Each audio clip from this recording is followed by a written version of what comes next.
একে সরকারের অঘোষিত হরতাল বলছেন সাধারণ মানুষ। সকাল থেকে আটক করা হয়েছে বিরোধী দলের বেশ কিছু নেতাকর্মীকে। গাড়িতে গাড়িতে চলছে তল্লাশি।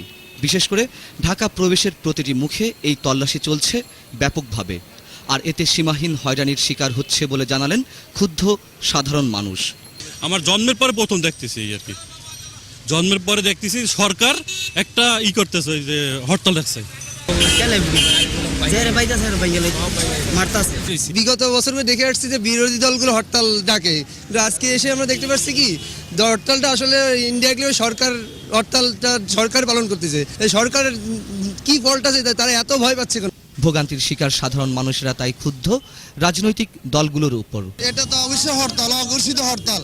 বিরোধী দলের সমাবেশ দিয়েছে সরকার, সে ভয়ে ঢাকা সিটিতে অল বাংলাদেশ সব গাড়ি বন্ধ করে দিয়েছে। তাহলে সরকারের ভিতরে এত ভয় কেন? সরকারের হরতাল কতটুকু সফল বিরোধী দলের চেয়ে, এটাই দেখলাম। সরকার কি এতটাই ভয় পেয়ে গেছে যে আজকে হরতাল না গাড়িগুলো সব বন্ধ করছে? একদম হরতাল, এর সাথে ভালো বন্ধ দিয়ে হরতাল দিয়ে দিত সরকার, তাহলে সবচেয়ে ভালো হতো। আগামীকাল 12ই মার্চ বেগম খালেদা জিয়া তার দলবল নিয়ে সমাবেশের আড়ালে কার্যত সংকট সৃষ্টি করে যুদ্ধ অপরাধীদের বিচার কেনার চেষ্টা চালাবে।